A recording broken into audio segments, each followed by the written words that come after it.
Perdana Menteri Datuk Seri Anwar Ibrahim hari ini hadir menunaikan solat Jumaat bersama lebih 1,000 jemaah termasuk golongan pelajar di Masjid Jami' Al-Rahimiah, Kelang. Ketibaan beliau pada 1.15 petang diiringi timbalan Perdana Menteri Datuk Seri Dr. Zahid Hamidi dan Menteri Besar Selangor Datuk Seri Aminuddin Syari. Perdana Menteri sebelum itu melawat keluarga mangsa tragedi kapal terbang terhempas di Hospital Tengku Ampuan Rahimah.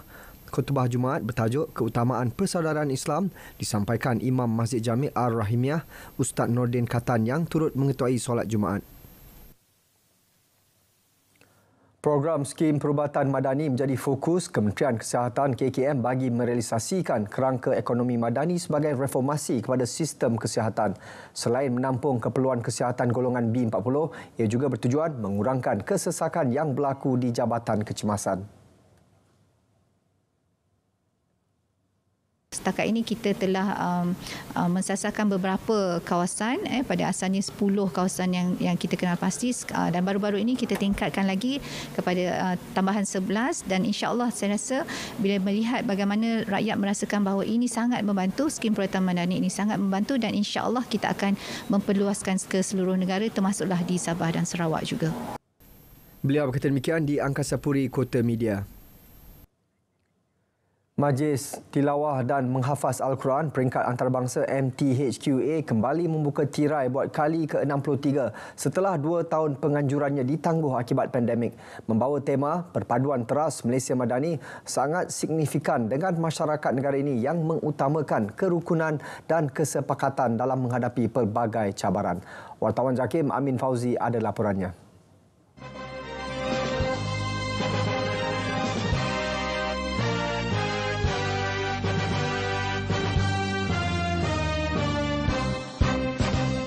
Majlis yang akan berlangsung 6 hari bermula esok hingga 24 Ogos di World Trade Center WTC Kuala Lumpur ini mempertandingkan 2 kategori iaitu tilawah Al-Quran secara tartil dan hafazan Al-Quran 30 juzuk.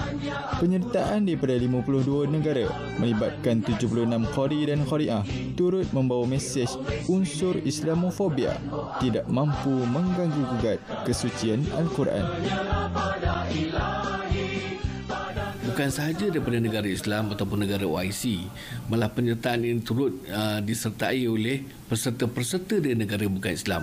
Ini jelas menunjukkan bahawa Islam itu bukan bahaya. Islam itu tidak memudaratkan, malah Islam itu sebagai rahmah kepada masyarakat seluruh dunia. Artinya daripada negara bukan Islam juga ada pembaca ayat suci Al-Quran yang dapat memperdengarkan bacaan dengan baik. Dan ini jelas, terang dan nyata. Ini memberi satu fahaman yang boleh difahami oleh masyarakat seluruh dunia bahawa Al-Quran dan Islam itu adalah sesuatu yang indah untuk kita nikmati bersama. Sebagai negara yang terkenal dengan kecemerlangan dalam menganjurkan majlis tilawah sejak penganjuran pertama pada 8 Mac 1960, Malaysia terus komited memberikan yang terbaik dalam setiap penganjuran. Persembahan menggunakan teknologi sistem 3 dimensi, 3D, grafik realiti diperkukuh AR dan pancaran lampu LED terus dikekal dan ditambah baik bagi memberi kesan terbaik sepanjang penyampaian ibrah atau tadabbur.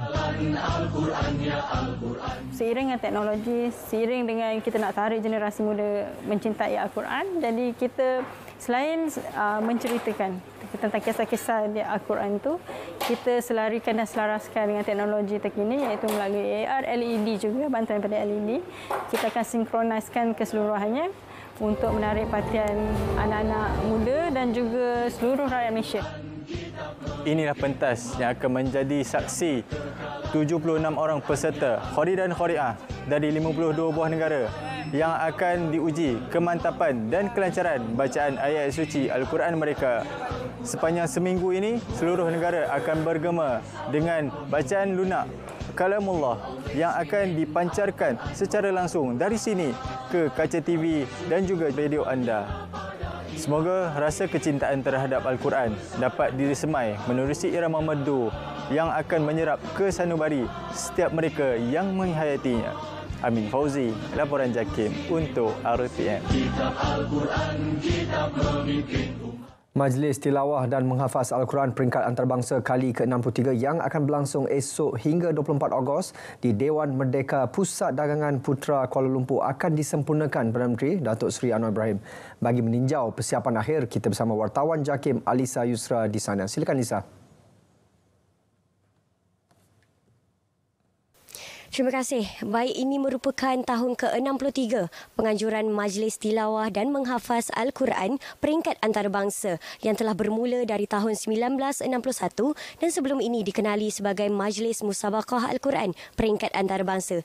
Dan sudah pastinya majlis ini akan berlangsung secara gilang-gemilang demi menzahirkan rasa kecintaan kita terhadap Al-Quran itu sendiri. Dan di sini, di Dewan Merdeka WTC ini, kabarnya persiapan telah pun giat dijalankan sejak seminggu yang lalu. Dan untuk mengetahui dengan lebih lanjut, bersama saya penolong pengarah kanan bahagian keurusetiaan dan hubungan luar JAKIM, Ustaz Mashkuri Hamid yang juga merupakan urus setia induk MTHQAA. Terima kasih Ustaz kerana sudi luangkan sedikit masa bersama kami. Baik Ustaz, nampaknya semuanya sudah hampir siap sedia untuk majlis pembukaan besok hari. Mungkin Ustaz boleh ceritakan tentang persiapan dari urus setia dan jawatan kuasa MTHQAA untuk menjadikan majlis besok hari Ustaz. Okay, Alhamdulillah wa syukurillah.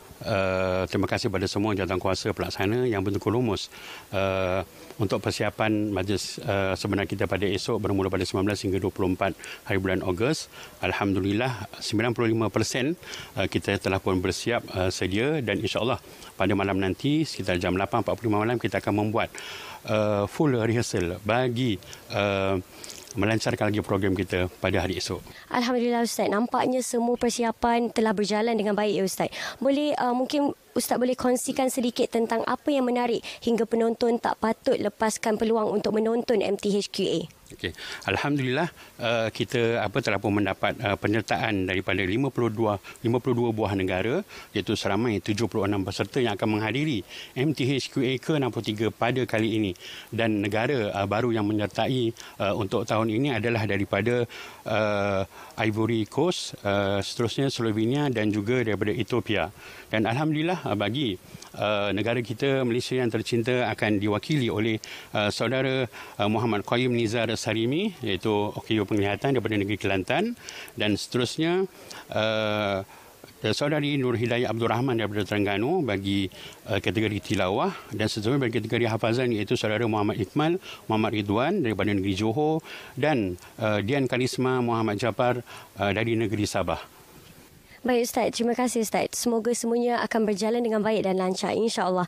Dan ya saudara, anda juga boleh saksikan secara langsung upacara majlis perasmian dan pembukaan Majlis Tilawah dan Menghafaz Al-Quran peringkat antarabangsa kali ke-63 yang akan disempurnakan oleh Yang Amat Berhormat Perdana Menteri Datuk Seri Anwar Ibrahim bermula jam 8.45 malam di TV1 dan di platform laman Facebook rasmi JAKIM dan RTM. Untuk itu, saya Alisa Yusra kembali ke studio. Assalamualaikum.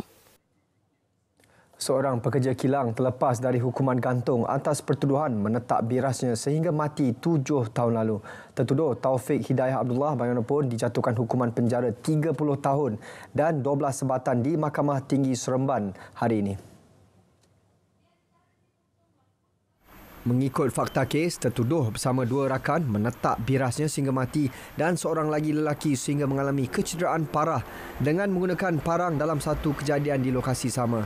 Ia berpunca daripada perselisihan faham selepas perbincangan mengenai isu penjagaan anak hasil perkahwinan antara tertuduh dengan adik ipar kepada si mati. Pendakwaan dikendalikan Timbalan Pendakwa Raya Husni Fairuz Ramli manakala tertuduh diwakili Peguam V. Gobi.